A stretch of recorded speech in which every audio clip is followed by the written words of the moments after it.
Hello everyone, स्वागत है आप सभी का आपके अपनी यूट्यूब चैनल परीक्षा हॉल 247 में। दोस्तों, अगर आप 67वीं बीपीएससी और सीडीपीओ का एग्जाम देने वाले हैं, तो एडिटोरिया की बिहार करंट अफेयर्स को आपको देख करके जाना चाहिए क्योंकि बहुत इंपॉर्टेंट है। सारे के सारे बिहार के करंट अफेयर्स के क्वेश्चंस यहीं से पूछे जाएंगे और एक भी क्वेश्चंस आपसे नहीं छूटेगा अगर आप इसे ध्यान से सुन लेते हैं और केवल आपको दो बारी से सुन लेना है और एग्जाम पर चले जाना है। यह हमारा पार्ट 1 है और 2 या 3 पार्ट में इसे पूरा हम कवर करेंगे। अगर यह जो एडिटोरिया की बिहार करंट अफेयर्स मार्च 2021 से अप्रैल 2022 तक पूरी तरह से अपडेटेड है। अगर आप बिहार के किसी भी कॉम्पिटिटिव एग्जाम्स की तैयारी कर रहे हैं तो उसके लिए यह वीडियो बेहद उपयोगी साबित होगी, चाहे वह सचिवालय सहायक हो या फिर कोई भी एग्जाम। तो चलिए स्टार्ट करते हैं बिहार करंट अफेयर्स एडिटोरिया की बुक से, जो कि मार्च 2021 से अप्रैल 2022 तक अपडेटेड है। इस वीडियो में हम लोग करने वाले हैं फटाफट 100.com बिहार सरकार का आगामी लक्ष्य वर्ष 2021-22 में बिहार में विभिन्न विभागों के द्वारा शुरू किए गए पोर्टल ऐप एवं पोर्टल, भारत सरकार के विभिन्न रिपोर्ट रैंकिंग में बिहार की क्या स्थिति है, वन स्थिति रिपोर्ट 2021 में बिहार की क्या स्थिति है, वर्ष 2021-22 में बिहार सरकार द्वारा लाई गई नीतियां तथा विधेयक, स्वच्छता सर्वेक्षण 2021 में बिहार बिहार पंचायत चुनाव 2021, पद्म पुरस्कार बिहार से संबंधित और बिहार में हो रहे निर्माण कार्य, सब कुछ इस वीडियो में हम लोग देखेंगे। चलिए स्टार्ट करते हैं फटाफट 100.com। भारत का पहला खादी मॉल कहाँ खोला गया? पटना में। भारत का पहला खादी मॉल कहाँ खोला गया? पटना में। स्मार्ट प्रीपेड मीटर लगाने वाला भारत का पहला राज्य बिहार है। सर्वाधिक महिला पुलिसकर्मियों की संख्या भारत के किस राज्य में है? सर्वाधिक महिला पुलिसकर्मियों की संख्या भारत के किस राज्य में है? बिहार में है। महात्मा बुद्ध की शयन मुद्रा में भारत की सबसे लंबी प्रतिमा कहाँ बनाई जा रही है? बोध गया में, जो कि 100 फीट लंबी और 30 फीट ऊंची रहेगी। केंद्र सरकार द्वारा भारत का सबसे बड़ा फूड पार्क कहाँ बनाने की घोषणा की गई है? मोतीपुर ब्लॉक, मुजफ्फरपुर में। भारत की सीता माता की सबसे ऊंची मूर्ति कहाँ स्थापित की जा रही है? सीतामढ़ी में, जो कि 251 मीटर ऊंची होगी। भारत की सीता माता की सबसे ऊंची मूर्ति कहाँ स्थापित करी जाएगी? सीतामढ़ी, जो कि 251 मीटर ऊंची होगी। भारत की पहली महिला स्वाभिमान बटालियन का मुख्यालय कहाँ बनाए जाने की घोषणा हुई है? बगहा के वाल्मीकि नगर, जो कि पश्चिम चंपारण में है। इथेनॉल उत्पादन संवर्धन नीति 2021 लाने वाला भारत का पहला राज्य कौन है? बिहार है। इथेनॉल उत्पादन संवर्धन नीति 2021 लाने वाला भारत का पहला राज्य बिहार है। विधान परिषद में नेशनल ई विधान एप्लीकेशन विधान परिषद में नेशनल ई विधान एप्लीकेशन यानी कि एनईवीए नेशनल ई विधान एप्लीकेशन को लागू करने वाला भारत का पहला राज्य बिहार बना। भारत का पहला ज्योतिष चिकित्सा ओपीडी दरभंगा में खोला जाएगा। भारत का पहला ज्योतिष चिकित्सा ओपीडी दरभंगा में खोला जाएगा। भारत का पहला थर्ड एसी इकोनॉमी कोच वाली गति शक्ति एक्सप्रेस पटना से आनंद विहार तक टर्मिनल तक चली।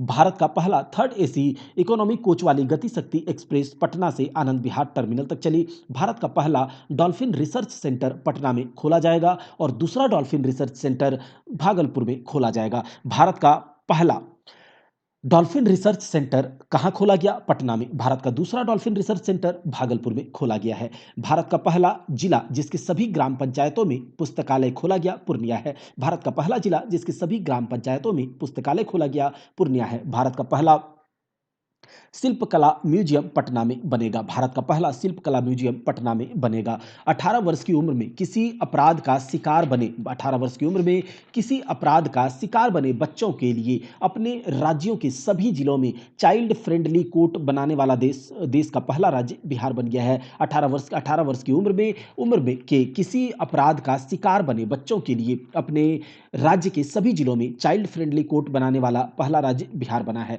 भारत की पहली यूनिवर्सिटी जिसने छात्राओं को स्नातक में एडमिशन में 33% आरक्षण दिया, पाटलिपुत्र यूनिवर्सिटी है।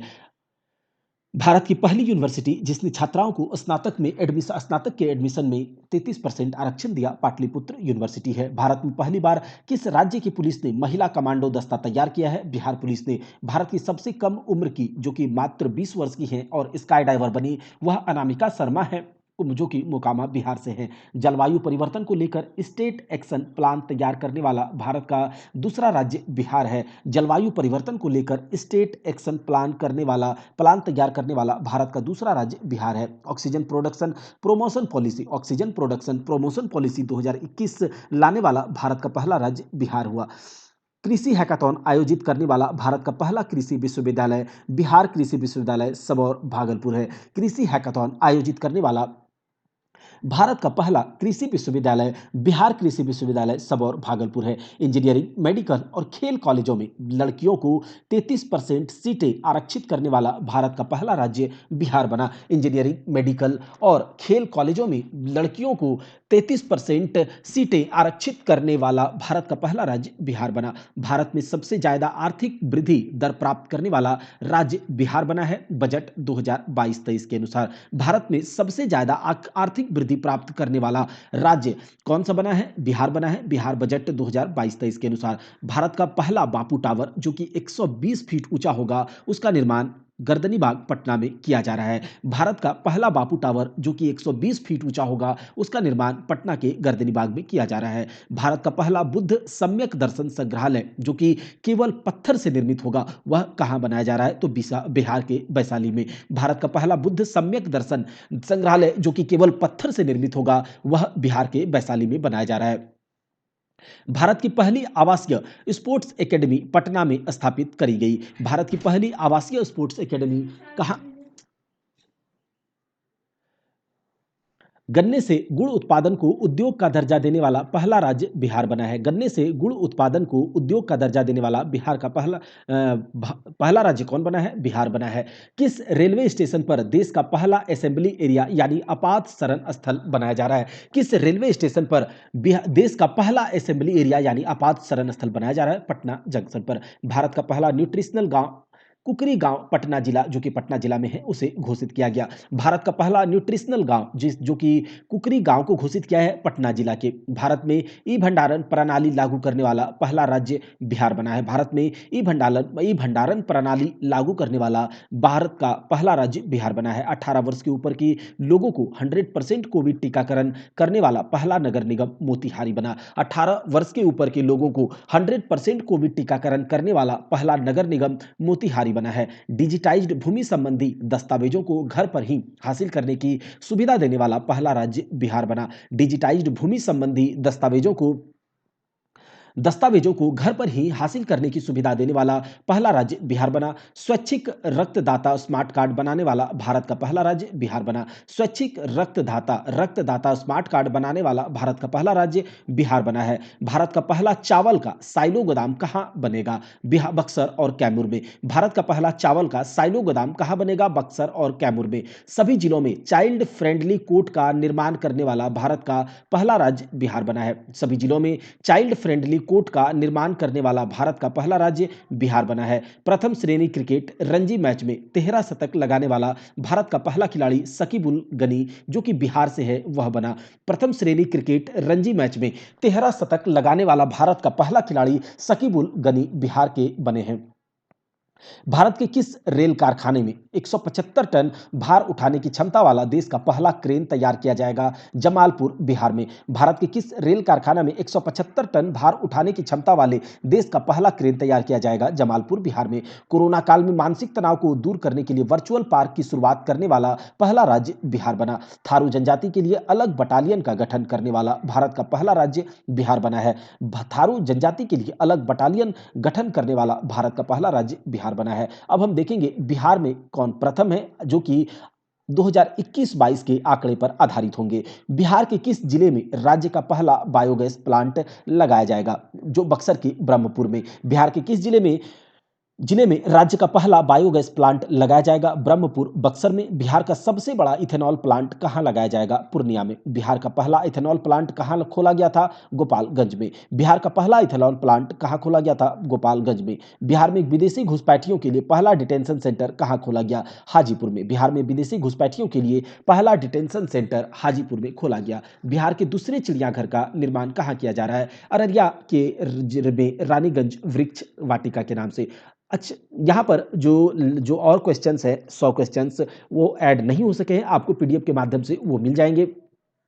अगर आपको पीडीएफ डाउनलोड करने हैं तो परीक्षा हॉल 247 के टेलीग्राम चैनल पर आप जुड़ जाएं, वहां से आपको पीडीएफ मिल जाएंगे। अब हम देखते हैं बिहार सरकार का आगामी लक्ष्य, जो कि बिहार बजट 2022-23 और 2021-22 के अनुसार होगा। बिहार सरकार के क्या आगामी लक्ष्य हैं, विषय होगा और उसके क्या लक्ष्य होंगे। बिहार में सिंगल यूज प्लास्टिक को समाप्त करने का लक्ष्य 1 जुलाई 2022 तक का रखा गया है। बिहार में सिंगल यूज प्लास्टिक को समाप्त करने का लक्ष्य 1 जुलाई 2022 तक का रखा गया है। मनरेगा के तहत 25 करोड़ मानव दिवस सृजन करने का लक्ष्य 2022-23 में रखा गया है। मनरेगा के तहत 25 करोड़ मानव दिवस सृजन करने का लक्ष्य 2022-23 फाइनेंशियल ईयर में रखा गया है। मनरेगा के तहत 2 करोड़ पौधारोपण करने का लक्ष्य, जो कि जीविका की सहयोग से दीदी की पौधशाला योजना के तहत लगाई जाएंगी। मनरेगा के तहत 2 करोड़ पौधारोपण करने का लक्ष्य, जो कि जीविका के सहयोग से दीदी की पौधशाला योजना के तहत लगाई जाएगी, 2022-23 का लक्ष्य है। मुख्यमंत्री ग्राम संपर्क योजना के अंतर्गत 6000 किलोमीटर नए ग्रामीण सड़कों का निर्माण करने का लक्ष्य 2022-23 है। मुख्यमंत्री ग्राम संपर्क योजना के अंतर्गत 6000 किलोमीटर नए ग्रामीण सड़कों का निर्माण करने का लक्ष्य 2022-23 का है। वहीं पर प्रधानमंत्री ग्राम सड़क योजना के अंतर्गत बिहार में 2500 किलोमीटर नए ग्रामीण सड़कों का निर्माण करने का लक्ष्य रखा गया है। कंफ्यूज नहीं होना है, मुख्यमंत्री ग्राम संपर्क में 6000 किलोमीटर नए ग्रामीण सड़क बनाए जाएंगे, वहीं पर प्रधानमंत्री ग्राम सड़क योजना के अंतर्गत 2500 किलोमीटर नए ग्रामीण सड़क बनाए जाएंगे। 2022-23 दोनों का लक्ष्य है। विष्णुपद मंदिर के पास फल्गु नदी में रबर डैम को पूर्ण कराने का लक्ष्य अगस्त 2022 का है। विष्णुपद मंदिर के पास फल्गु नदी में रबर डैम को पूर्ण कराने का लक्ष्य अगस्त 2022 का है। विष्णुपद मंदिर के सामने पूरे वर्ष जल की उपलब्धता सुनिश्चित करने का लक्ष्य अक्टूबर 2023 का है। विष्णुपद मंदिर के सामने पूरे वर्ष जल की उपलब्धता निश्चित करने का लक्ष्य अक्टूबर 2022 तक का है। राजगीर और बोधगया को 24 घंटे सौर ऊर्जा से बिजली की आपूर्ति करने का लक्ष्य जून 2023 का है। राजगीर और बोधगया को 24 घंटे सौर ऊर्जा से बिजली आपूर्ति करने का लक्ष्य जून 2023 तक का है। आगे बात करते हैं आत्मनिर्भर भारत के 7 निश्चय 2 के सातों लक्ष्य को प्राप्त करने का समय सीमा 2025 तक का रखा गया है। आत्मनिर्भर बिहार के 7 निश्चय 2 के सातों लक्ष्यों को प्राप्त करने का समय सीमा 2025 तक का रखा गया है। पटना मेट्रो रेल परियोजना का कार्य पूर्ण करने का लक्ष्य सितंबर 2024 तक का है। पटना मेट्रो रेल परियोजना का कार्य पूर्ण करने का लक्ष्य सितंबर 2024 तक का है। बिहार के सड़क दुर्घटनाओं में 50% तक की कमी लाने हेतु लक्ष्य 2030 तक का है। 100% साक्षरता प्राप्त करने का लक्ष्य 2030 तक का है। 100% साक्षरता दर प्राप्त करने का लक्ष्य 2030 तक का है। उच्च शिक्षा के लिए 50% सकल नामांकन अनुपात हासिल करने का लक्ष्य 2035 तक का है। उच्च शिक्षा के लिए 50% सकल नामांकन अनुपात हासिल करने का लक्ष्य 2035 तक का है। बिहार के हर घर में प्रीपेड मीटर लगाने का लक्ष्य मार्च 2025 तक का है। बिहार सरकार शून्य कार्बन उत्सर्जन का लक्ष्य हासिल करने का लक्ष्य 2040 तक का है। बिहार सरकार शून्य कार्बन उत्सर्जन का लक्ष्य हासिल करने का लक्ष्य 2040 तक का है। बिहार बिजली खपत का 10% सोलर ऊर्जा से प्राप्त करने का लक्ष्य 2023 तक का है। बिजली खपत का 10% सोलर ऊर्जा से प्राप्त करने का लक्ष्य 2023 तक का है। पश्चिमी कोसी नहर परियोजना के कार्य को पूर्ण कराने का लक्ष्य मार्च 2023 तक का है। पश्चिमी कोसी नहर परियोजना के कार्य को पूर्ण कराने का लक्ष्य मार्च 2023 तक का है। बिहार के निर्यात को 20 गुना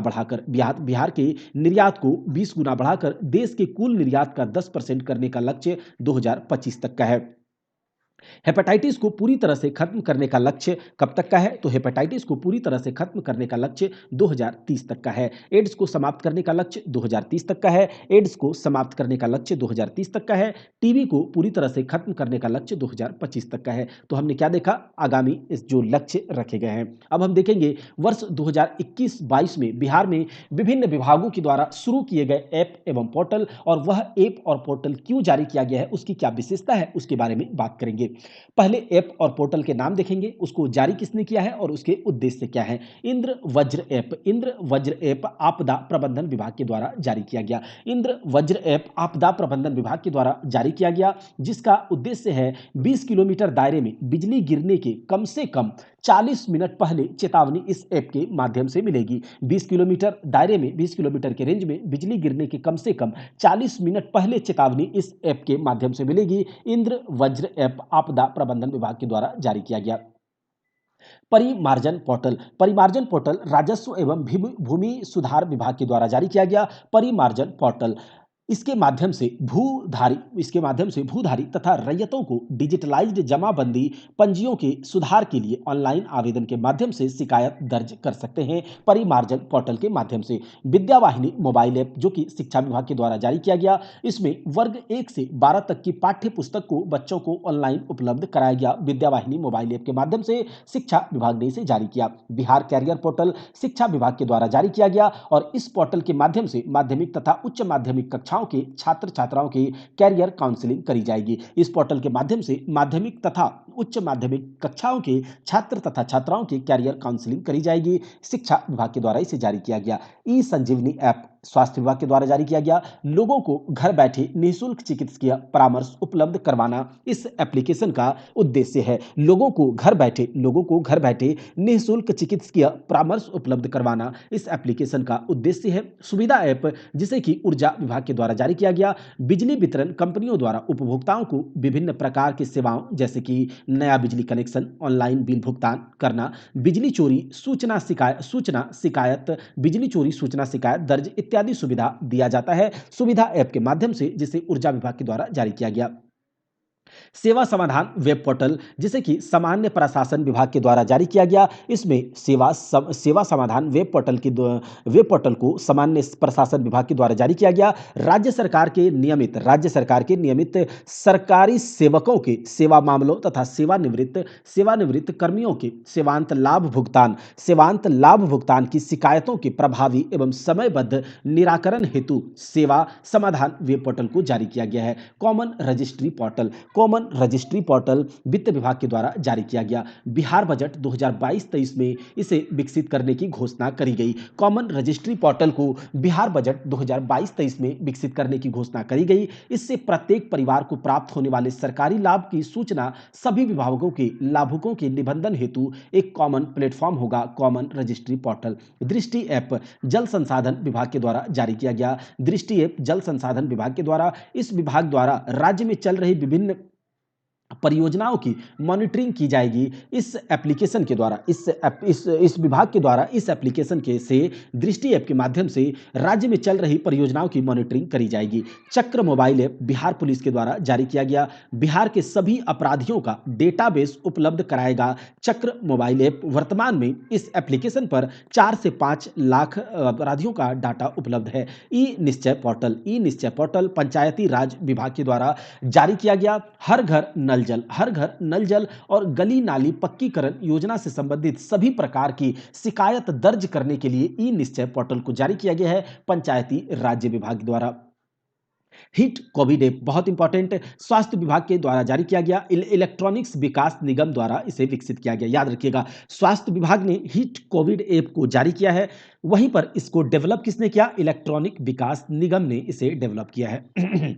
राज्य में होम आइसोलेशन में रहने वाले कोविड-19 रोगियों की निगरानी और ट्रैकिंग के लिए इस एप्लीकेशन को विकसित किया गया था इलेक्ट्रॉनिक्स विकास निगम के द्वारा और जारी किया स्वास्थ्य विभाग ने। अनमोल एप्लीकेशन स्वास्थ्य विभाग के द्वारा जारी किया गया। अनमोल एप्लीकेशन स्वास्थ्य विभाग के द्वारा जारी किया गया। मातृ एवं शिशु स्वास्थ्य सेवाओं की मॉनिटरिंग के लिए अनमोल एप्लीकेशन को जारी किया गया। अगला है ई लॉट्स पोर्टल बिहार शिक्षा परियोजना परिषद के द्वारा इसे जारी किया गया। ई लॉट्स पोर्टल को बिहार शिक्षा परियोजना परिषद के द्वारा जारी किया गया। पहली से 12वीं कक्षा की पुस्तकें इस पोर्टल पर ऑनलाइन उपलब्ध रहेंगी। यह एक प्रकार शिक्षकों और विद्यार्थियों का ई पुस्तकालय है। इस पोर्टल से कक्षा 1 से 12 तक के विद्यार्थियों की ऑनलाइन पढ़ाई को बढ़ावा मिलेगा। अब बात करते हैं भारत सरकार के विभिन्न रिपोर्ट तथा रैंकिंग में बिहार की क्या स्थिति है। भारत सरकार के विभिन्न रिपोर्ट तथा रैंकिंग में बिहार की क्या स्थिति है, उसे देख लेते हैं। रिपोर्ट इंडेक्स की बात करेंगे, उसके बाद उसे जारी किसने किया, जारी कौन करता है, बिहार का स्थान उसमें कितना है और टॉप पर कौन रहा। पब्लिक अफेयर्स इंडेक्स 2021 जिसे कि जारी किया जाता है पब्लिक अफेयर्स सेंटर बेंगलुरु के द्वारा। पब्लिक अफेयर्स इंडेक्स में बिहार का स्थान इसमें 17वां रहा। बिहार का स्थान इसमें 17वां रहा। स्कोर आप देख लीजिएगा, उतना इंपॉर्टेंट नहीं है। प्रथम स्थान केरल का रहा है बड़े राज्यों में।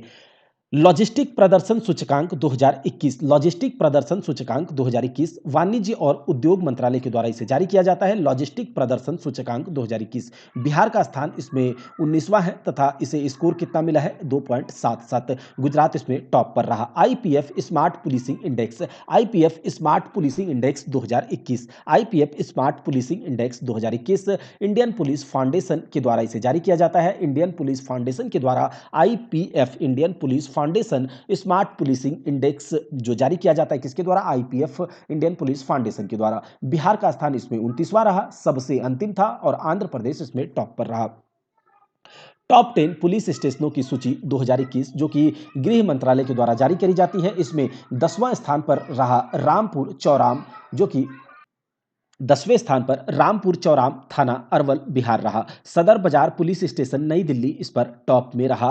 टॉप 10 पुलिस स्टेशनों की सूची में टॉप पर रहा सदर बाजार पुलिस स्टेशन नई दिल्ली, वहीं पर 10वें स्थान पर रामपुर चौराम थाना अरवल बिहार रहा। राष्ट्रीय बहुआयामी गरीबी सूचकांक, राष्ट्रीय बहुआयामी गरीबी सूचकांक जिसे नीति आयोग के द्वारा जारी किया जाता है, 2021 में सबसे ज्यादा गरीब राज्य बिहार रहा, जिसमें लगभग 52% लोग गरीब हैं। सबसे कम गरीब राज्य केरल रहा। सतत विकास लक्ष्य भारत सूचकांक, सतत विकास लक्ष्य भारत सूचकांक, सतत विकास लक्ष्य भारत सूचकांक जिसे कि नीति आयोग के द्वारा जारी किया जाता है, सबसे अंतिम स्थान पर बिहार रहा। सबसे अंतिम स्थान पर बिहार रहा, वहीं पर सबसे टॉप पर रहा केरल। भारत नवाचार सूचकांक 2.0 2020 जिसे कि इंडिया इनोवेशन इंडेक्स भी कहा जाता है, भारत नवाचार सूचकांक 2.0 2020 वाली।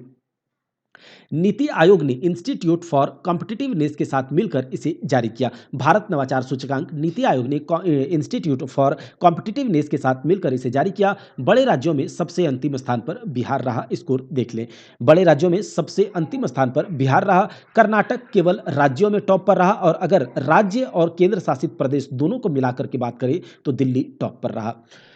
इंडिया जस्टिस रिपोर्ट 2020 जिसे कि टाटा ट्रस्ट के द्वारा जारी किया जाता है, बिहार का स्थान इसमें 13वां रहा, और महाराष्ट्र इंडिया जस्टिस रिपोर्ट में टॉप पर रहा। इंडिया जस्टिस रिपोर्ट 2020 में महाराष्ट्र टॉप पर रहा। टाटा ट्रस्ट के द्वारा इसे जारी किया जाता है, बिहार का स्थान इसमें 13वां था। ईज ऑफ लिविंग इंडेक्स आवास एवं शहरी मंत्रालय के द्वारा जारी किया जाता है। बड़े शहरों में पटना का स्थान 33वां, छोटे शहरों में सबसे खराब प्रदर्शन मुजफ्फरपुर का रहा। बड़े शहरों में प्रथम स्थान पर बेंगलुरु रहा, छोटे शहरों में शिमला रहा प्रथम स्थान पर। ईज ऑफ लिविंग इंडेक्स 2020 आवास एवं शहरी मंत्रालय के द्वारा जारी किया जाता है। पटना का स्थान 33वां, सबसे खराब प्रदर्शन मुजफ्फरपुर का। नगर पालिका सुप्रदर्शन सूचकांक 2020 आवास एवं शहरी मंत्रालय के द्वारा इसे जारी किया जाता है। पटना नगर पालिका का स्थान 16वां रहा। पटना नगर पालिका का स्थान इसमें 16वां रहा। प्रथम स्थान पर इंदौर नगर पालिका जिसमें कि 1 मिलियन से अधिक जनसंख्या वाली सूची में। चौथा राज्य स्वास्थ्य सूचकांक, चौथा राज्य स्वास्थ्य सूचकांक जिसे कि नीति आयोग के द्वारा जारी किया जाता है, इसमें बिहार का स्थान 18वां रहा। अंतिम से यह दूसरा था। केरल टॉप पर रहा बड़े राज्यों में। तीसरा राज्य खाद्य सुरक्षा सूचकांक जिसे कि एफएसएसआई के द्वारा जारी किया जाता है, 2020-21 वाला ये सूचकांक है। बड़े राज्यों में सबसे अंतिम स्थान पर बिहार रहा, 20वां स्थान पर। सबसे टॉप पर रहा गुजरात। आधारभूत साक्षरता और गणना पर सूचकांक, आधारभूत साक्षरता और गणना पर सूचकांक इंस्टीट्यूट फॉर कॉम्पिटिटिवनेस के द्वारा जारी किया जाता है, सबसे अंतिम स्थान पर बिहार। मतलब देख रहे हैं स्थिति बिहार की आप लोग। उसके बाद पश्चिम बंगाल जो रहा टॉप पर, champions of change Delta ranking में, champions of change Delta ranking में नीति आयोग इसे जारी करता है। इसमें दूसरे स्थान पर मुजफ्फरपुर रहा, तीसरा स्थान पर औरंगाबाद, चतुर्थ स्थान पर, चौथे स्थान पर बांका, पांचवें स्थान पर शेखपुरा रहा। Champions of change Delta ranking में जिसे नीति आयोग के द्वारा जारी किया जाता है, दूसरे स्थान पर मुजफ्फरपुर रहा, तीसरे स्थान पर औरंगाबाद, चतुर्थ स्थान पर बांका, पांचवा स्थान पर शेखपुरा। इसमें टॉप पर रहा दुमका जिला जो कि झारखंड में है। अगला एक सूचकांक है जिसे यहाँ पर हमने नहीं दिखा है, बुजुर्गों के जीवन गुणवत्ता सूचकांक। बुजुर्गों के जीवन गुणवत्ता सूचकांक जिसे कि प्रधानमंत्री की आर्थिक सलाहकार परिषद के द्वारा जारी किया जाता है। इसमें बिहार का स्थान तीसरा था और टॉप पर इसमें राजस्थान रहा, यहाँ दिया हुआ है। बुजुर्गों के जीवन गुणवत्ता सूचकांक प्रधानमंत्री की आर्थिक सलाहकार परिषद के द्वारा जारी किया जाता है। बिहार का स्थान तीसरा था और राजस्थान इसमें टॉप पर रहा। अब हम देखेंगे वन स्थिति रिपोर्ट 2021। वन स्थिति रिपोर्ट 2021 और बिहार के डेटा, बिहार के आंकड़े को हम लोग इसमें देखने वाले हैं। चलिए बात करते हैं वन स्थिति रिपोर्ट 2021 की। भारत एवं वन स्थिति रिपोर्ट भारत एवं बिहार वन स्थिति रिपोर्ट प्रति वर्ष 2 वर्षों पर, प्रति 2 वर्ष मतलब हर 2 वर्षों पर भारतीय वन सर्वेक्षण द्वारा, याद रखिएगा, भारतीय फॉरेस्ट सर्वे ऑफ इंडिया, भारतीय वन सर्वेक्षण के द्वारा जारी किया जाता है वन स्थिति रिपोर्ट। सर्वप्रथम 1987 में इसे प्रकाशित किया गया था। यह रिपोर्ट इस श्रृंखला की 17वीं रिपोर्ट है। 2021 वाली वन स्थिति रिपोर्ट इस श्रृंखला की 17वीं रिपोर्ट है, जिसके लिए दूर संवेदी उपग्रह रिसोर्स सैटेलाइट 2 से प्राप्त आंकड़ों का प्रयोग किया गया है। याद रखेंगे, भारत एवं बिहार वन स्थिति रिपोर्ट प्रत्येक 2 वर्षों पर भारतीय वन संरक्षण के द्वारा जारी किया जाता है। सर्वप्रथम यह रिपोर्ट 1987 में प्रकाशित किया गया था और यह रिपोर्ट इस श्रृंखला की 17वीं रिपोर्ट है। इसके लिए दूर संवेदी उपग्रह रिसोर्स सैटेलाइट से प्राप्त आंकड़ों का प्रयोग किया गया है। और बिहार में वन आवरण के बारे में अगर हम देखें तो बिहार में जो वन आवरण है, वन स्थिति रिपोर्ट 2021 के अनुसार बिहार का वन आवरण 7380.79 वर्ग किलोमीटर है। 7380.79 वर्ग किलोमीटर है, जो राज्य के कुल भौगोलिक क्षेत्रफल का 7.84% है। 7.84% है। 2019 की रिपोर्ट की तुलना में वनावरण में 75 किलोमीटर स्क्वायर की वृद्धि हुई है। यह इंपॉर्टेंट है, इसे याद रखिएगा कि 2019 की रिपोर्ट की तुलना में अब यह 2021 के बाद 2023 में आएगी, इसीलिए यही वाला डाटा इंपॉर्टेंट है। 2019 की रिपोर्ट की तुलना में वनावरण में 75 किलोमीटर स्क्वायर की वृद्धि हुई है, जो कि लगभग 1.03% के बराबर है। अब हम लोग देखेंगे कि किस वर्ग में कितने क्षेत्रफल और 2019 में और 2021 में कितना था। तो बहुत घने वन 2019 में 333 किलोमीटर स्क्वायर था और क्षेत्रफल जो है क्या बोलते हैं कि 2021 में भी 333 किलोमीटर ही रहा बहुत घने वनों का। अगर बात करें मध्यम रूप से घने वनों का तो 3250 किलोमीटर स्क्वायर एरिया में देखा गया 2019 में, और यह बढ़ करके क्षेत्रफल 2021 में 3286 किलोमीटर स्क्वायर हो गया। मध्यम रूप से घने वनों की का जो क्षेत्रफल है वह 2019 में 3250 किलोमीटर था, जो कि 36 किलोमीटर बढ़ करके 3286 किलोमीटर स्क्वायर हो गया। अगर खुले वनों की बात करें तो 3693 किलोमीटर स्क्वायर 2019 में था, यह बढ़कर 3762 किलोमीटर स्क्वायर 2021 में हो गया। याद रखिएगा, बहुत घने वन का कोई अंतर नहीं हुआ। 333 किलोमीटर स्क्वायर दोनों साल के रिपोर्ट के अनुसार देखी गई। मध्यम रूप से घने वनों में 36 किलोमीटर की बढ़ोतरी हुई, वहीं पर खुला वन है तो 3693 2019 में था, 3762 2021 में। अगर कुल की बात करें तो 2019 के रिपोर्ट के अनुसार कुल वन आवरण 7306 किलोमीटर स्क्वायर, और अगर 2021 की बात करें तो 7381 किलोमीटर स्क्वायर की बढ़ोतरी हुई है। जिलों के वन आवरण मतलब जिलों के अनुसार अगर देखें क्षेत्रफल के अनुसार सबसे अधिक वन आवरण आपको कैमूर में देखने को मिलेगा। यही इंपॉर्टेंट है, इसे याद रखिएगा। सबसे अधिक वन आवरण वाला जिला कैमूर और सबसे कम वन आवरण वाला जिला जो है शेखपुरा है। याद इस प्रकार से रखना है, सबसे अधिक वन आवरण वाला जिला कैमूर, अगर उसके क्षेत्रफल की बात करें तो 1051.56 किलोमीटर स्क्वायर। उसके बाद टॉप 3 की बात करें तो पश्चिमी चंपारण दूसरे नंबर पर 903 किलोमीटर के साथ, वहीं रोहतास 669.91 किलोमीटर के साथ तीसरे नंबर पर है। वहीं सबसे कम वन आवरण वाले जिले की बात करें तो शेखपुरा टॉप पर है, उसके बाद अरवल और तीसरे स्थान पर जहानाबाद। सबसे कम जिलों की सूची में सबसे टॉप पर शेखपुरा है, उसमें वन आवरण का क्षेत्रफल 1.19 किलोमीटर स्क्वायर ही है, बहुत कम है। Arwal 4.14 kilometre square, Jehanabad 4.43 kilometre square. अब बात कर लेते हैं जिलों के आवरण प्रतिशत के अनुसार। जैसा कि हमने देखा सबसे अधिक जिलों वन आवरण कैमूर जिले में देखने को मिला। अगर प्रतिशत के हिसाब से देखें तो कैमूर जिला में वन आवरण के हिसाब से सबसे प्रतिशत के हिसाब से भी सबसे ज्यादा है, 31.56%।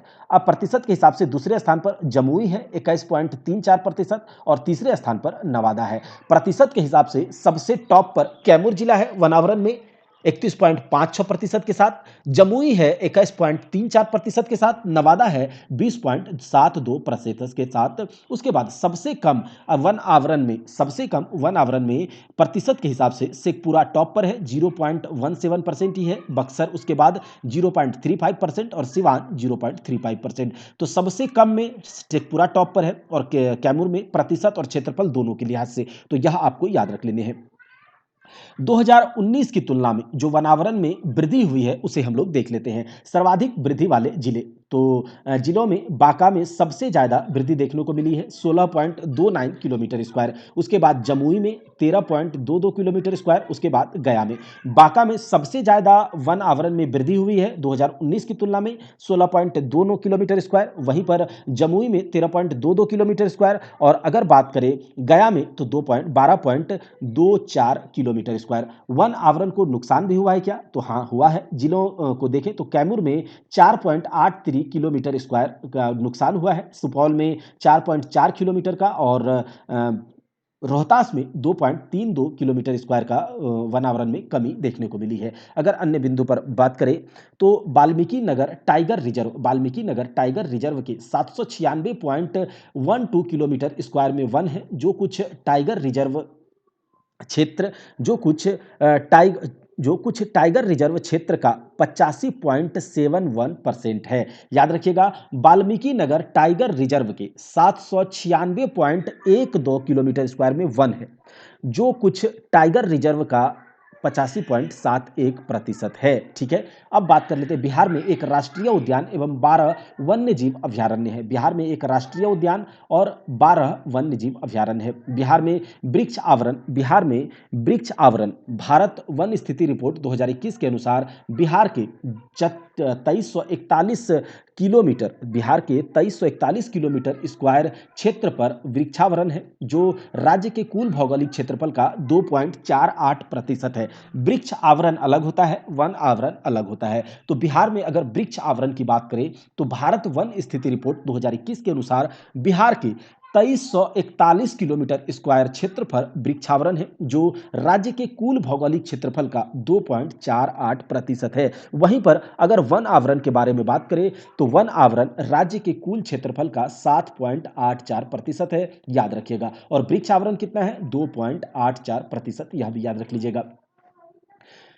वहीं पर बात करें 2019 की रिपोर्ट की तुलना में वृक्षावरण में 338 किलोमीटर स्क्वायर की वृद्धि देखने को मिली है। वहीं पर बात करें वृक्ष आवरण में 338 किलोमीटर स्क्वायर की वृद्धि दर्ज की गई है। 2021 में बिहार में विभिन्न प्रकार के वनों के अंतर्गत प्रतिशत क्षेत्र, वन का प्रकार और 2021 में इसका प्रतिशत क्षेत्र कितना है? अति सघन वन 70%, अधिक शिखर सघनता अगर देखा जाए तो 4.5% जो है वनों के अंतर्गत आता है। अति सघन वन में 333 किलोमीटर स्क्वायर, जो अभी हम लोगों ने देखा था 2021 में के डाटा को जब देखा था कि वन आवरण जो बिहार में बहुत घने वनों में इस बार कितना है? 333 किलोमीटर स्क्वायर है, जो कि 4.5% क्षेत्रफल दिखाता है। वहीं पर मध्यम सघन वन जो है वो 3246 किलोमीटर स्क्वायर, और खुले वन में 3762। तो ये हमने पहले ही देख लिया है इसके डाटा में। अब आगे बात करते हैं बिहार में वन आवरण में शीर्ष जिले, वन आवरण में शीर्ष जिले जो हैं टॉप पर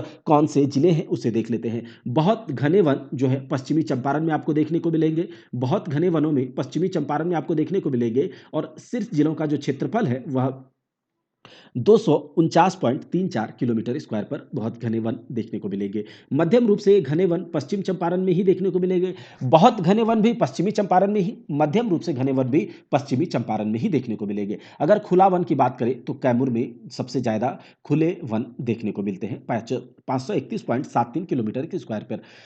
बिहार में वन आवरण तथा वृक्ष आवरण के बारे में देख लेते हैं कि वन आवरण जो है बिहार में 7,381 किलोमीटर स्क्वायर पर है। वन आवरण 7,381 किलोमीटर स्क्वायर पर। अगर प्रतिशत की बात करें तो 7.84%, पूरे भौगोलिक क्षेत्रफल का वन आवरण 7.84% है। यह टेबल आपको याद रखना ही रखना है, बहुत इंपॉर्टेंट है। वन आवरण की बात करें तो पूरे क्षेत्रफल का 7,381 किलोमीटर स्क्वायर बिहार के कुल क्षेत्रफल का 7,381 किलोमीटर स्क्वायर पर वनावरण है, जो कि कुल भौगोलिक क्षेत्रफल का 7.84% है और 2019 रिपोर्ट के तुलना में इस बार 75 किलोमीटर स्क्वायर की वृद्धि देखी गई वनावरण में। अगर वृक्षावरण की बात करें तो वृक्षावरण पूरे क्षेत्रफल का 2341 किलोमीटर स्क्वायर पर देखने को मिलेगा, 2341 किलोमीटर स्क्वायर पर।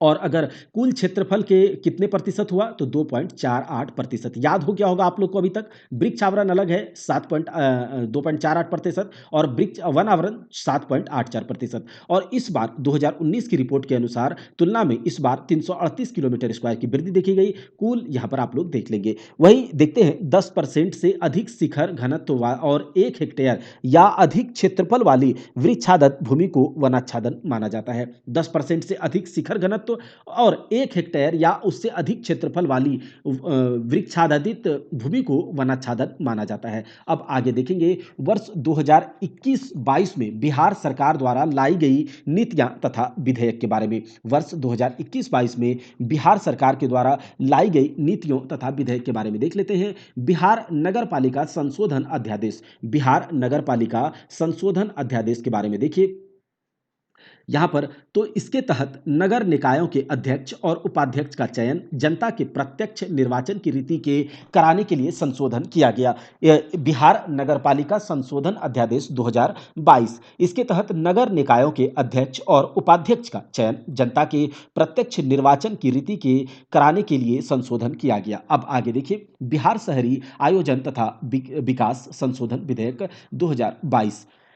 इस विधेयक के तहत सरकारी प्राधिकार की ओर से होने वाले जमीन अधिग्रहण में इस विधेयक के तहत सरकारी प्राधिकार की ओर से होने वाले जमीन अधिग्रहण में भूस्वामियों की सहमति की बाध्यता समाप्त कर दी गई है। इससे पहले शहरी विकास के लिए जमीन अधिग्रहण के समय 80% जमीन पर जमीन मालिकों की सहमति अनिवार्य थी। बिहार शहरी आयोजन तथा विकास संशोधन विधेयक 2022, इस विधेयक के तहत सरकारी प्राधिकार की ओर से होने वाली जमीन अधिग्रहण में भूस्वामियों की सहमति की बाध्यता समाप्त कर दी गई है। यानी कि अब भूस्वामियों की सहमति जरूरत नहीं है, उससे जमीन ले लिया जाएगा और उसे पैसे दे दिए जाएंगे।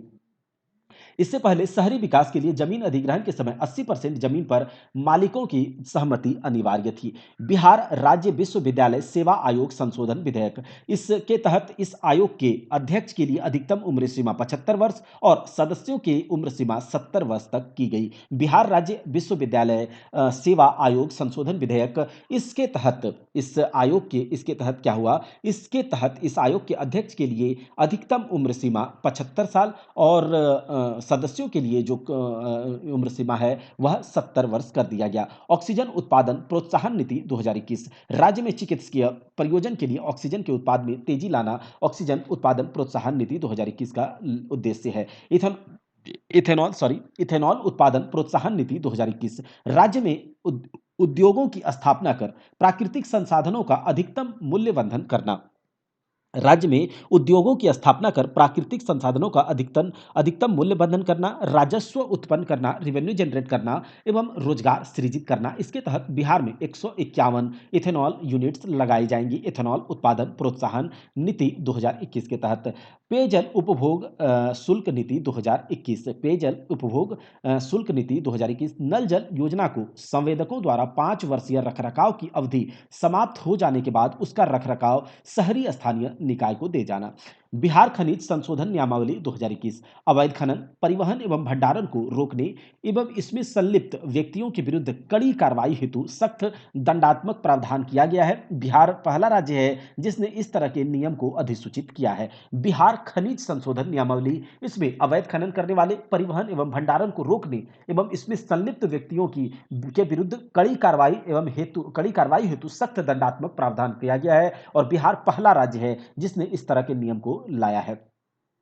बिहार स्वास्थ्य विज्ञान विश्वविद्यालय अधिनियम 2021, चिकित्सा शिक्षा के विकास को बढ़ावा देने के उद्देश्य से राज्य में स्वास्थ्य विज्ञान विश्वविद्यालय की स्थापना करवाना। बिहार तकनीक सेवा आयोग संशोधन विधेयक 2021, बिहार तकनीक सेवा आयोग संशोधन विधेयक 2021, इस संशोधन के अनुसार तकनीकी सेवा आयोग के अध्ययन का कार्यकाल 3 वर्ष या अधिकतम 70 वर्ष किया गया है। इस संशोधन के अनुसार तकनीकी सेवा आयोग के अध्ययन का कार्यकाल 3 वर्ष या अधिकतम 70 वर्ष किया गया है। बिहार बिहार राज्य आर्द्र भूमि प्राधिकरण 2020, बिहार राज्य आर्द्र भूमि प्राधिकरण 2020 भारत सरकार के आर्द्र भूमि संरक्षण एवं प्रबंधन नियम 2017 के तहत लाया गया। बिहार भारत सरकार के आर्द्र भूमि संरक्षण एवं प्रबंधन नियम 2017 के तहत इसे लाया गया। बिहार कृषि निवेश प्रोत्साहन नीति 2020 कृषि व्यवसाय क्षेत्र में निवेश को प्रोत्साहित और सुगम करने के लिए बिहार कृषि निवेश प्रोत्साहन नीति 2022 लाया गया। 2020 इस नीति के माध्यम से नई कृषि प्रसंस्करण यूनिट्स की स्थापना एवं कृषि प्रसंस्करण क्षेत्र में समग्र विकास करना है।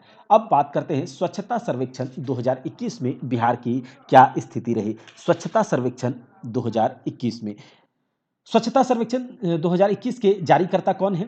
केंद्रीय आवास एवं शहरी मामलों के मंत्रालय। केंद्रीय आवास एवं शहरी मामलों के मंत्रालय स्वच्छता सर्वेक्षण 2021 में कुल 4320 शहरों ने भाग लिया। स्वच्छता सर्वेक्षण 2021 में कुल देखिए स्वच्छता सर्वेक्षण 2021 में बिहार की क्या स्थिति है वह देखेंगे, लेकिन इसको जारी किसने किया? केंद्रीय आवास एवं शहरी मामलों के मंत्रालय। स्वच्छता सर्वेक्षण 2021 में कुल 4320 शहरों ने भाग लिया। यह दुनिया का सबसे बड़ा शहरी स्वच्छता सर्वेक्षण है। इस सर्वेक्षण के तहत 342 शहरों का चयन किया गया है और सबसे स्वच्छ शहरों के लिए रेटिंग स्टार प्रदान किया गया है। 100 से अधिक नगर निकाय वाले राज्यों में बिहार का स्थान 13वां है। 100 से अधिक नगर निकाय वाले राज्यों में बिहार का स्थान 13वां है। देश के 4320 शहरों में से राजधानी पटना की ओवरऑल रैंकिंग 945 है। देश के 4320 शहरों में से राजधानी पटना की ओवरऑल रैंकिंग 945 है। स्वच्छता सर्वेक्षण रिपोर्ट में सर्वश्रेष्ठ गंगा टाउन टॉप 10 रैंकिंग में बिहार के कितने शहर हैं? तो 5 शहर हैं। स्वच्छता सर्वेक्षण 2021 की रिपोर्ट के अनुसार सर्वश्रेष्ठ गंगा टाउन टॉप 10 रैंकिंग में बिहार के 5 शहर हैं: पटना, हाजीपुर, छपरा, मुंगेर, बेगूसराय। गंगा किनारे वाले 1 लाख से अधिक आबादी वाले शहरों में मुंगेर दूसरे स्थान पर, पटना तीसरे स्थान पर, हाजीपुर 7वें स्थान पर, छपरा 8वें तथा बेगूसराय 9वें स्थान पर है। गंगा के किनारे वाले 1 लाख से अधिक आबादी वाले शहरों में मुंगेर दूसरे स्थान पर, पटना तीसरे स्थान पर, हाजीपुर 7वें स्थान पर, छपरा 8वें स्थान पर तथा बेगूसराय 9वें स्थान पर है। गंगा किनारे 1 लाख से कम आबादी वाले 43 शहरों में सोनपुर चौथे स्थान पर, सुल्तानगंज 16वें स्थान पर, बख्तियारपुर 18वें स्थान पर हैं। गंगा किनारे 1 लाख से कम आबादी वाले 43 शहरों में से सोनपुर चौथे स्थान, सुल्तानगंज 16वें, बख्तियारपुर 18वें स्थान पर है। स्वच्छ छावनी वाले 62 शहरों में बिहार में से एकमात्र दानापुर 53वें स्थान पर है। स्वच्छ छावनी वाले 62 शहरों में, स्वच्छ छावनी यानी कि जहां पर आर्मी का कैंट है, तो स्वच्छ छावनी वाले 62 शहरों में बिहार की से एकमात्र दानापुर 53वें नंबर पर हैं। 1 लाख से अधिक आबादी वाले टॉप 25 शहरों और 1 लाख से कम आबादी वाले टॉप 25 शहरों में बिहार का एक भी शहर नहीं है। 1 लाख से अधिक आबादी वाले टॉप 25 शहरों और 1 लाख से कम आबादी वाले टॉप 25 शहरों में बिहार का एक भी शहर नहीं है। जिला रैंकिंग में देश भर के 659 जिलों में गया को 289वां, सुपौल को 300वां, पटना को 313वां और मुजफ्फरपुर को 351वां स्थान प्राप्त हुआ है। 50,000 से 1 लाख आबादी वाली कैटेगरी में पूर्वी क्षेत्र के लिए एकमात्र बिहार के सुपौल जिले को बेस्ट सिटीजन फीडबैक का अवार्ड दिया गया है। 50,000 से 1 लाख आबादी वाली कैटेगरी में पूर्वी क्षेत्र के लिए बिहार के सुपौल जिले को बेस्ट सिटीजन फीडबैक का अवार्ड मिला है। अगर बात करें श्रेणी और बिहार में किस श्रेणी में शीर्ष स्थान पर कौन रहा, तो 10 लाख से अधिक वाले 48 शहरों में पटना को 44वां स्थान मिला है। 10 लाख से अधिक जनसंख्या वाले 48 शहरों में पटना को 44वां स्थान मिला है। देखिए 48 शहरों की रैंकिंग हुई और उसमें से 44वां स्थान पर बिहार के पटना है, तो क्या रह गया है ना। 1 से 10 लाख की आबादी वाले 374 शहरों में गया को 208वां स्थान मिला है, यानी कि स्वच्छता के मामले में अभी बिहार बहुत पीछे है।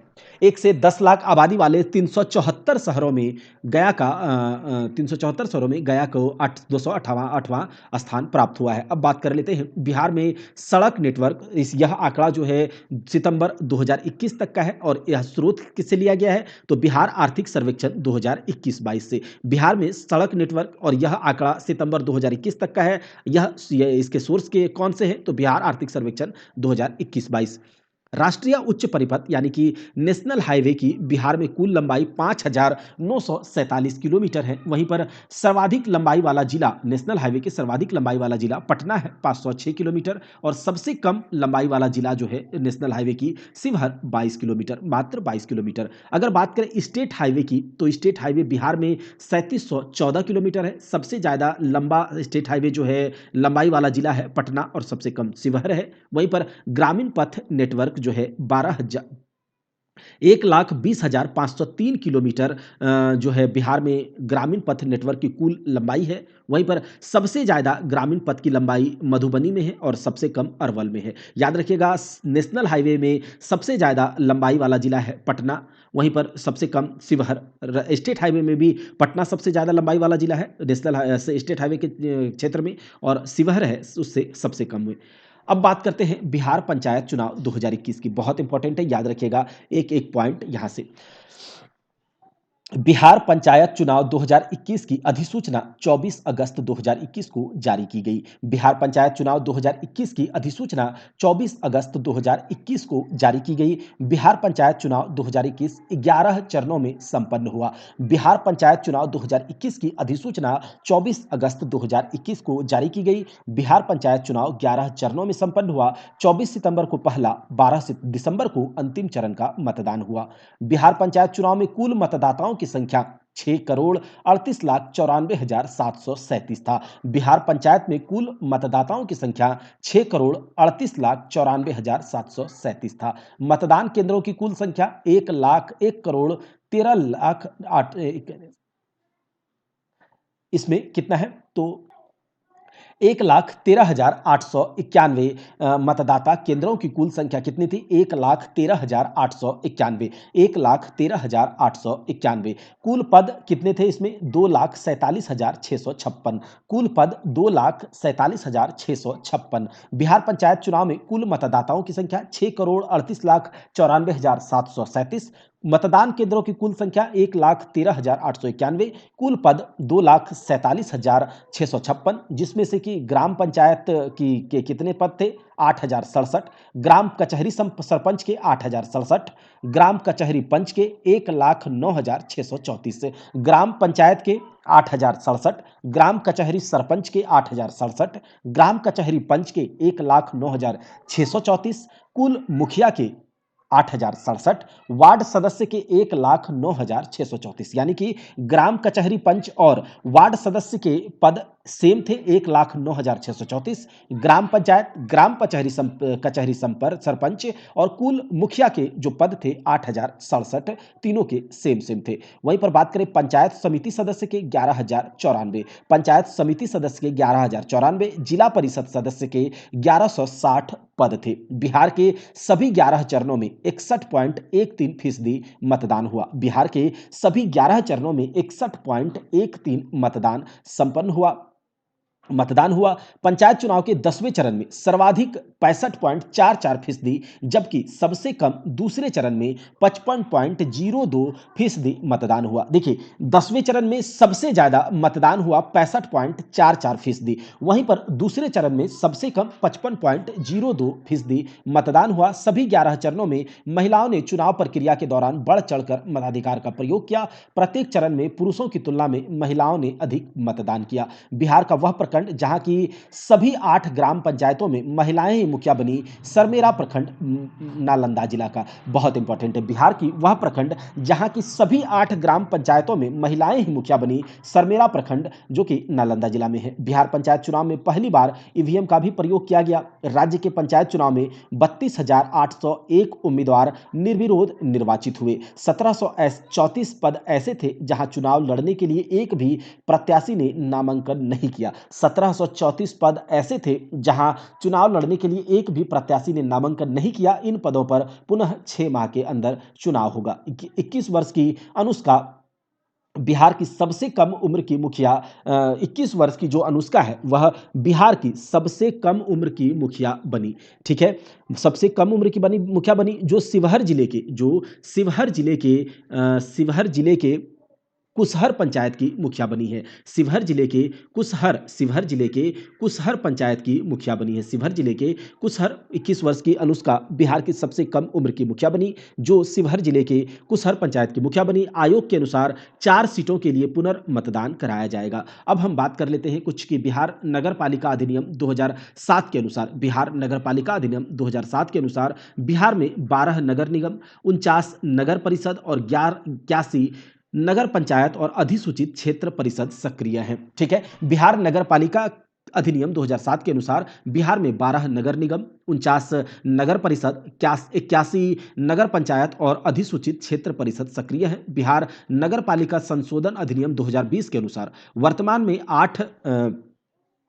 में जो है 8 8 नए नगर परिषदों, 109 नए नगर पंचायत की स्थापना की जाएगी। बिहार नगर पालिका संशोधन अधिनियम 2020 के अनुसार वर्तमान में 8 नए नगर परिषदों, 109 नए नगर पंचायत की स्थापना करी जाएगी। इसके अलावा 32 नगर पंचायतों को नगर परिषदों में, 32 नगर पंचायतों को नगर परिषदों में, 5 पुराने नगर परिषदों को नगर निगमों में उत्क्रमित किया जाएगा। 284 ग्राम पंचायतें पूरी तरह और अन्य 205 ग्राम पंचायतें आंशिक रूप से शहरी क्षेत्रों में समाहित हो जाएगी। 284 ग्राम पंचायतें पूरी तरह से और अन्य 205 ग्राम पंचायतें आंशिक रूप से शहरी क्षेत्रों में समाहित हो जाएगी। बिहार की कुल शहरी आबादी 2011 की जनसंख्या के क्या बोलते हैं कि बिहार के कुल शहरी आबादी 2011 की जनसंख्या के 1.17 करोड़ के बजाय 1.5 करोड़ हो जाएगी। बिहार की कुल शहरी आबादी 2011 की जनसंख्या में कितना था? 1.17 करोड़, लेकिन चूंकि शहरी क्षेत्रों में ग्राम पंचायत मिलने के कारण यह जनसंख्या 1.5 करोड़ हो जाएगी। अब बिहार में शहरीकरण की दर 11.3 से बढ़कर 15.3% हो जाएगा।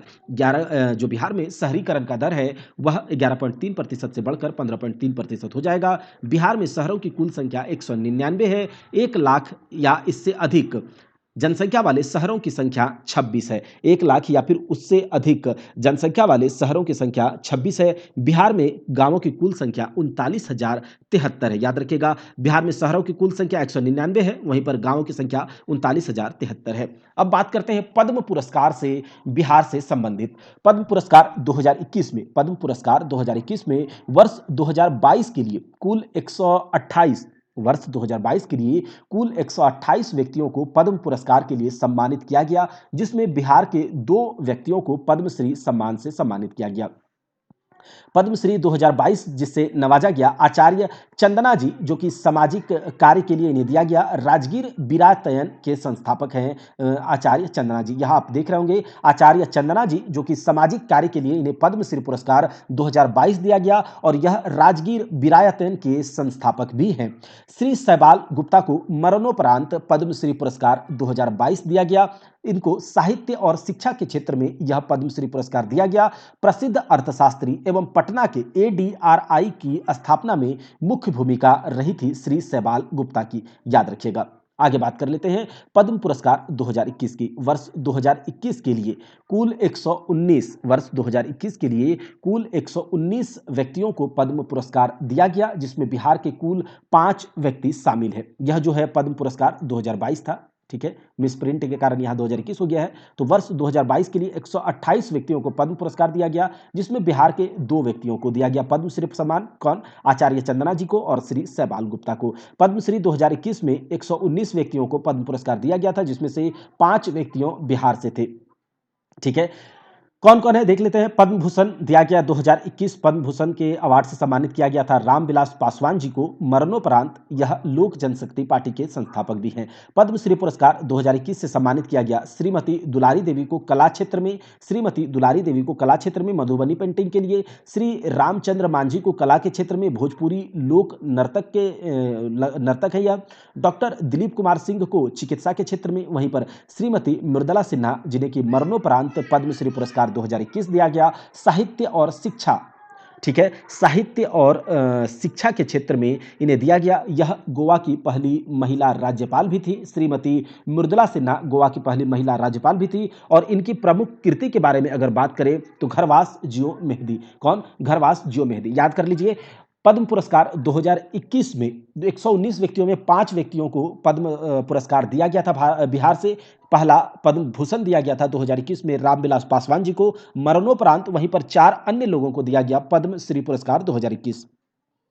श्रीमती दुलारी देवी कला क्षेत्र में, श्री रामचंद्र मांझी कला क्षेत्र में, डॉक्टर दिलीप कुमार सिंह चिकित्सा के क्षेत्र में, श्रीमती मृदुला सिन्हा मरणोपरांत दिया गया साहित्य और शिक्षा के क्षेत्र में।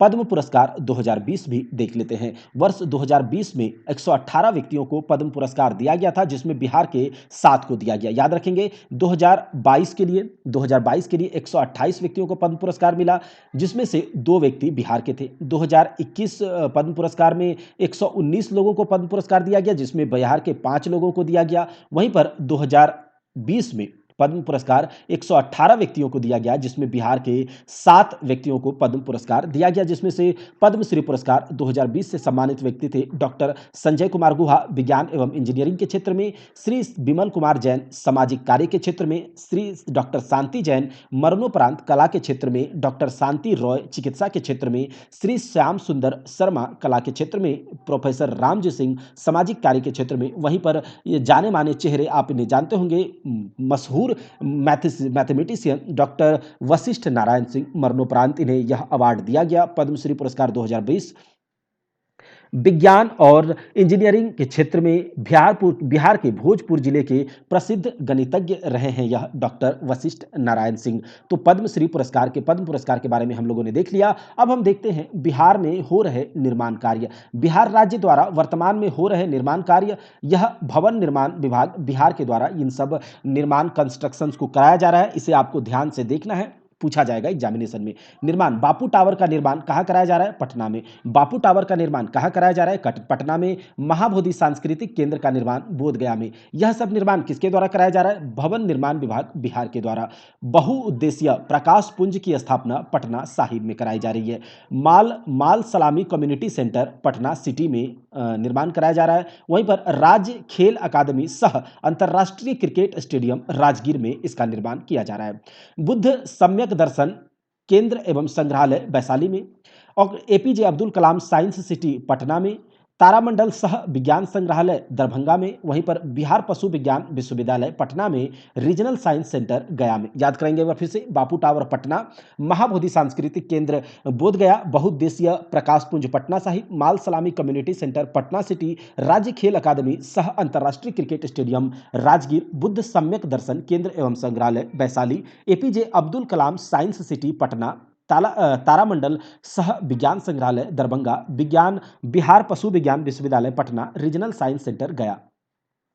अब बात करते हैं बिहार में नए निर्माणाधीन लघु जल विद्युत परियोजनाएं और किस जिले में इसका निर्माण हो रहा है, यह सब हम लोग देख लेते हैं। अमेठी जल विद्युत परियोजना, आपसे पूछा जाएगा कि बताइए अमेठी जल विद्युत परियोजना किस जिला में इसका निर्माण कराया जा रहा है? तो रोहतास में। आपको यह कंफ्यूज नहीं होना है, अमेठी उत्तर प्रदेश वाला। अमेठी जल विद्युत परियोजना रोहतास में इसका निर्माण कराया जा रहा है। तेजपुरा जल विद्युत परियोजना औरंगाबाद में, पहरमा रोहतास में, राजापुर जल विद्युत परियोजना सुपौल में, मठौली जल विद्युत परियोजना पश्चिमी चंपारण में, रामपुर जल विद्युत परियोजना रोहतास में, नटवार जल विद्युत परियोजना रोहतास में, सिपहा जल विद्युत परियोजना औरंगाबाद में, देहरा जल विद्युत परियोजना औरंगाबाद में, वलीदाद जल विद्युत परियोजना अरवल में, और बड़वल जल विद्युत परियोजना पश्चिमी चंपारण में। अमेठी जल विद्युत परियोजना रोहतास में, तेजपुरा जल विद्युत परियोजना औरंगाबाद में, पहरमा जल विद्युत परियोजना रोहतास में, राजापुर जल विद्युत परियोजना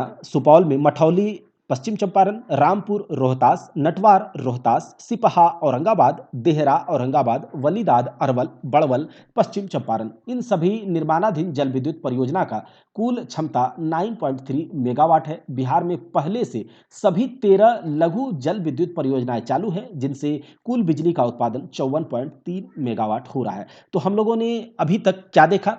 पूरे एडिटोरिया के पार्ट 1 में अभी तक जो भी हुआ है, इसे आप लोग रिवीजन करें। आपको जल्दी ही सेकेंड पार्ट और थर्ड पार्ट मिलेगा, जिसमें हम लोग पूरा एडिटोरिया को कंप्लीट कर देंगे। और बिहार के, चाहे आप सीडीपीओ दे रहे हो या फिर 67th बीपीएससी में बैठने जा रहे हो, आपके लिए यह वीडियो बहुत लाभदायक साबित होगी। केवल आपको ध्यान से इसे 2 बार सुन लेना है और आप एग्जामिनेशन में आपके क्वेश्चंस गलत नहीं होंगे। दोस्तों, अगर आपको वीडियो अच्छा लगा है तो चैनल को सब्सक्राइब करके बेल आइकन को दबाएं, दोस्तों के बीच वीडियो को शेयर करें और सब्सक्राइब हमारे चैनल परीक्षा परीक्षा हॉल 247 को करें ज़रूर। आप चाहे किसी भी कॉम्पिटिटिव एग्ज़ाम्स की तैयारी कर रहे हो, किसी भी स्टेट का या फिर सेंट्रल लेवल के एग्ज़ाम का तैयारी कर रहे हैं, तो आप परीक्षा हॉल 247 लगातार एक अच्छे कंटेंट के माध्यम से वीडियोज़ प्रोवाइड करा रहे हैं। आपके सपोर्ट की ज़रूरत है। अगर आपके सपोर्ट से हमें मेहनत करने को मोटिवेशन मिलेगी और हम अच्छे से अच्छे कंटेंट आपके लिए प्रोवाइड कराते रहेंगे। आप अगर बीएसएससी, सीजीएल या फिर बिहार दरोगा या किसी भी एग्ज़ाम का तैयारी कर रहे हैं, उसके भी रिलेटेड यहाँ पर वीडियोज़ अपलोड किए जाएँगे और बहुत अच्छे कंटेंट के साथ। कंटेंट में कोई कमी नहीं,